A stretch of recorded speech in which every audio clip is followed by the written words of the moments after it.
Bismillahirrahmanirrahim. Assalamualaikum warahmatullahi wabarakatuh. Baik, pada hari ini kita akan masuk ke topik yang baru, yaitu mengenai salah satu jenis kesetimbangan lain yang akan kita pelajari secara lebih mendalam. Nah, kesetimbangan ini disebut sebagai kesetimbangan kelarutan. Atau nanti kita lihat nilai K-nya kita tulis sebagai KSP atau konstanta untuk solubility product.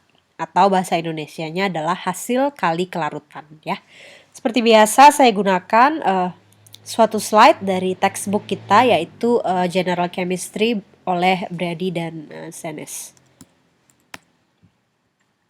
Baik, nanti slide-nya juga akan saya upload di Google Classroom, jadi bisa nanti dilihat di sana juga. Oke, nah sekarang saya mau tunjukkan dulu definisi dari KSP. KSP atau disebut sebagai hasil kali kelarutan atau solubility product merupakan suatu konstanta kesetimbangan. Jadi tetap K itu selalu konstanta kesetimbangan ya. Nah, namun di sini konstanta kesetimbangannya berkaitan dengan suatu reaksi. Nah, ini agak berantakan ya di slide-nya. Oke, saya coba jelaskan saja, mohon didengarkan dengan seksama. Jadi kita punya suatu garam. Ciri khas dari garam-garam yang akan kita bahas pada bab ini adalah garam-garam yang sukar larut di dalam air. Oke, jadi garam-garam yang dalam air itu kelarutannya kecil atau malah sangat kecil ya. Jadi reaksi untuk bab ini selalu suatu solid, suatu garam solid seperti ini, AgCl solid atau AgBr solid, AgI solid dan seterusnya gitu ya. Ini akan mengalami kesetimbangan dengan ion-ionnya dalam fase aquos. Ada Ag plus aquos, kemudian Cl minus aquos. Itu adalah reaksi khas untuk semua reaksi kesetimbangan yang memiliki nilai KSP. Jadi ada suatu garam, fasanya solid, kemudian panah kesetimbangan, lalu menjadi suatu kation berfasa aquos plus suatu anion berfasa aquos juga.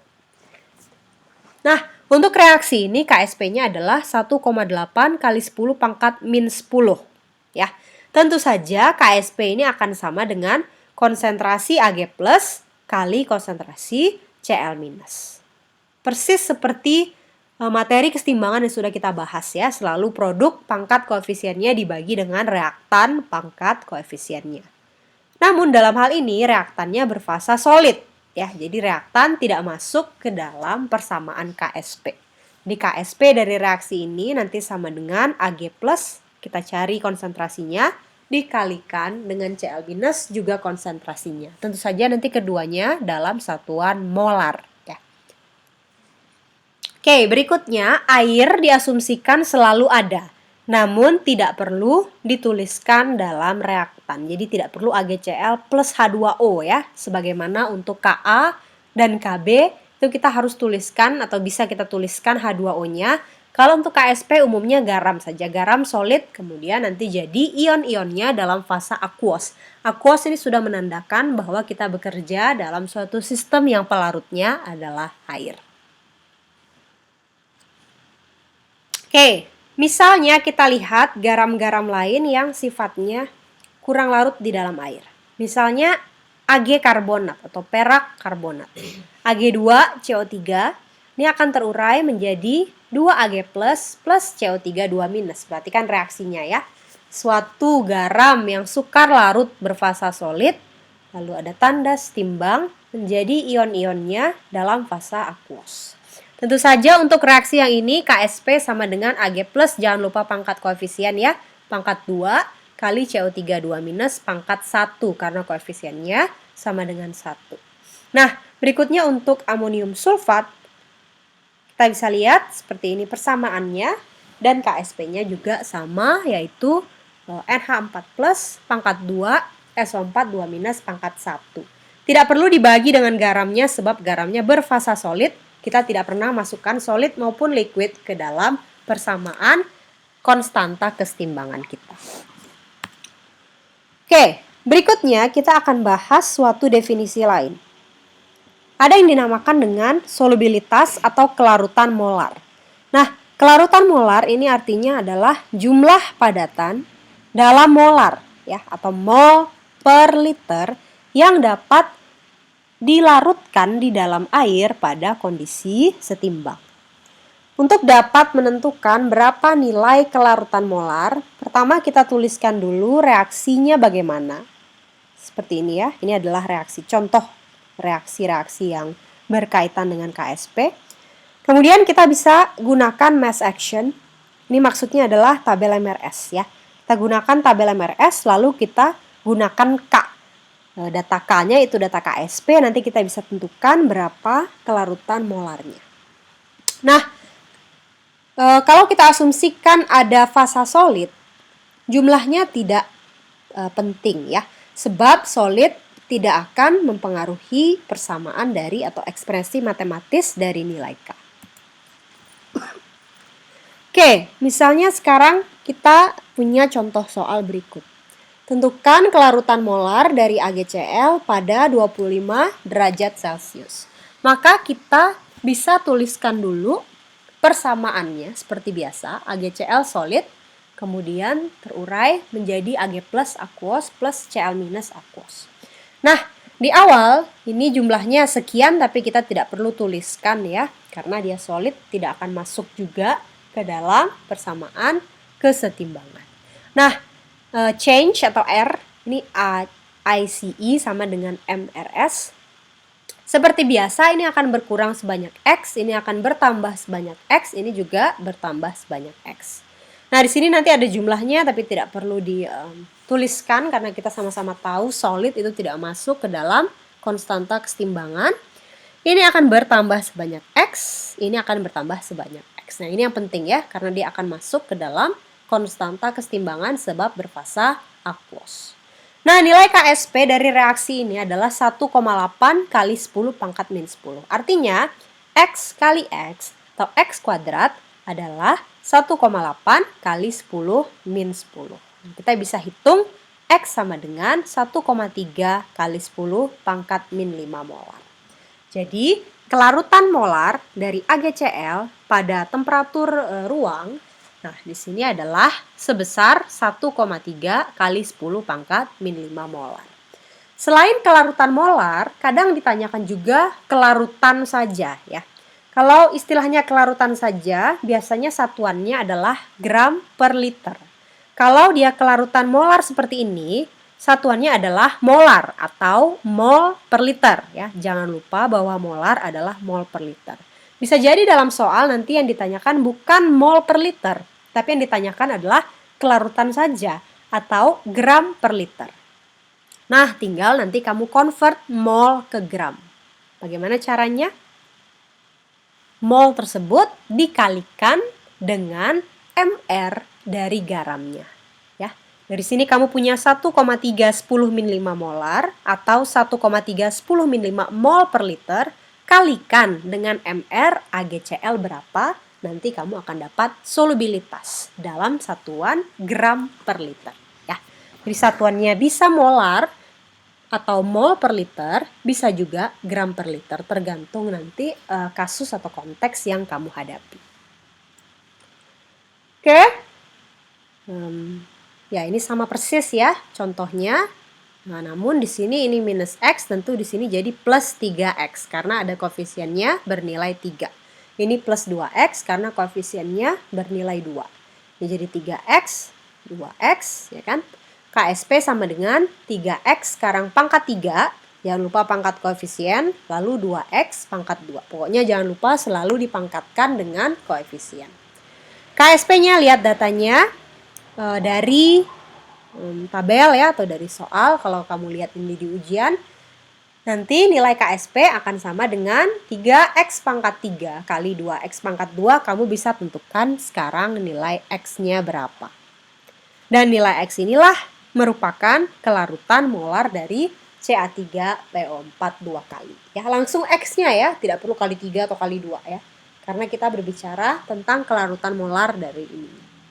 Dari Ca3PO4 2 kali. Nah, dengan contoh yang sama, silakan kamu uraikan reaksi Ba3PO4 2 kali dalam air dengan nilai KSP sama dengan 1,3 kali 10 pangkat min 29 lalu kamu tentukan nilai X-nya berapa. Oke. Baik. Nah, bisa juga soalnya dibalik ya. Diberikan kamu justru data solubilitasnya atau data X-nya. Justru X-nya kamu yang diberitahu, silakan tentukan KSP-nya. Nah, yang penting di sini adalah tuliskan dulu reaksinya ya. Misalnya kita punya A2B3 nanti jadi apa? Tentu saja jadi 2A plus 3B minus misalnya ya. Nah, kalau X-nya sekian, kamu susun KSP-nya itu nanti jadi misalnya 2X pangkat 2 kali 3X pangkat 3. Misalnya jadi seperti ini ya, sebentar.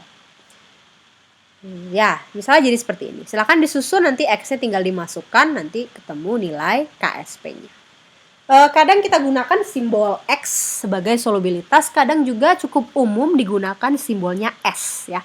Jadi dalam tabel MRS jangan bingung, bisa juga kamu tuliskan ini minus S, ini plus 3S, itu plus 2S. Kemudian di sini jadi 3S, di situ jadi 2S. KSP sama dengan 3S pangkat 3 kali 2S pangkat 2, itu juga sangat umum ya.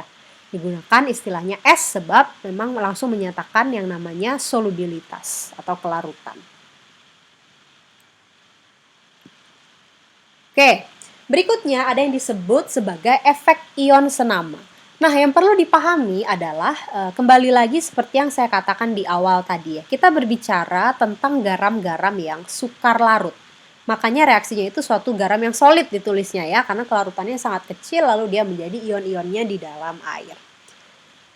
Kalau misalnya kita punya suatu garam yang sukar larut seperti AgCl.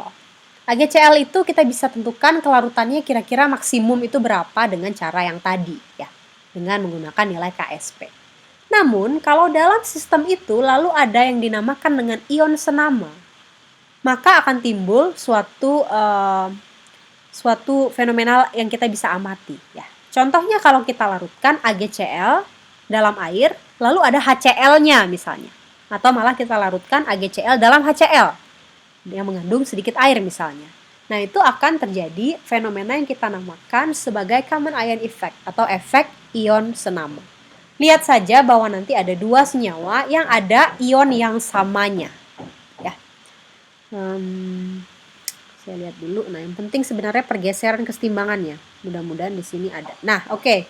Kita langsung lihat contohnya ya, biar langsung terbayang.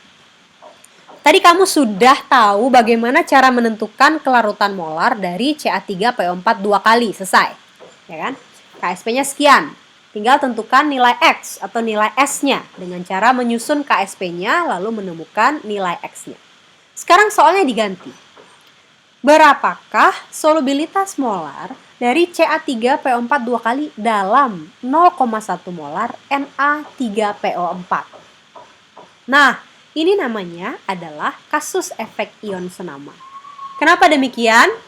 Karena di sini ada anion PO4 3- dan garam yang kita tinjau itu anionnya juga PO4 3-. Nah, ini yang namanya senama ya. Pokoknya ada yang sama aja dari garam yang kita tinjau dengan sistem larutannya.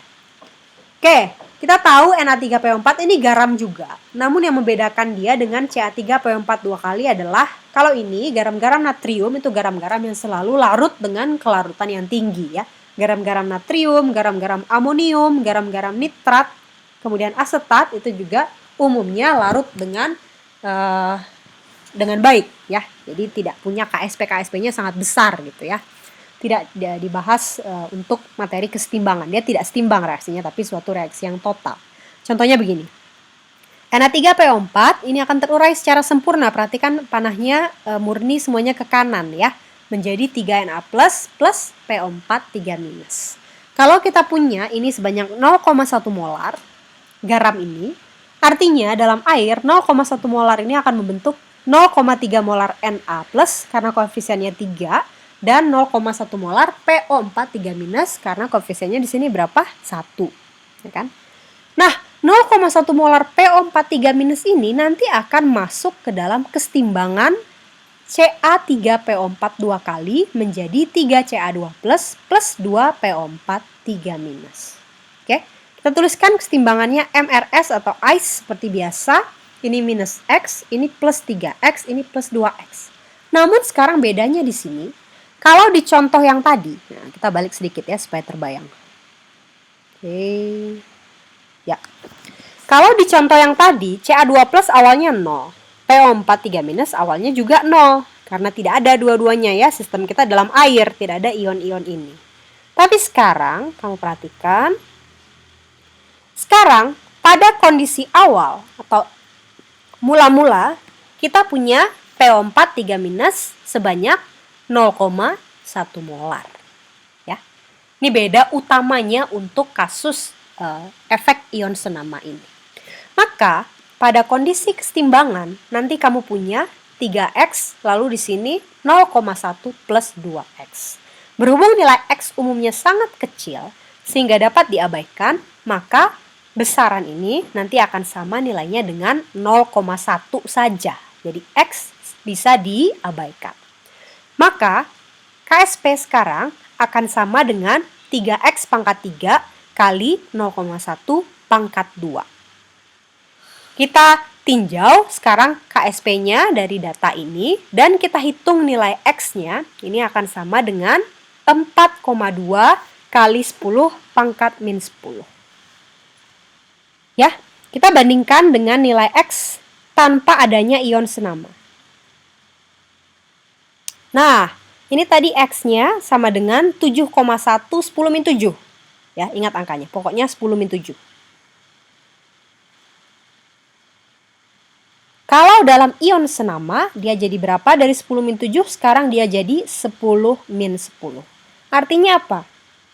Kelarutannya semakin berkurang. Ya.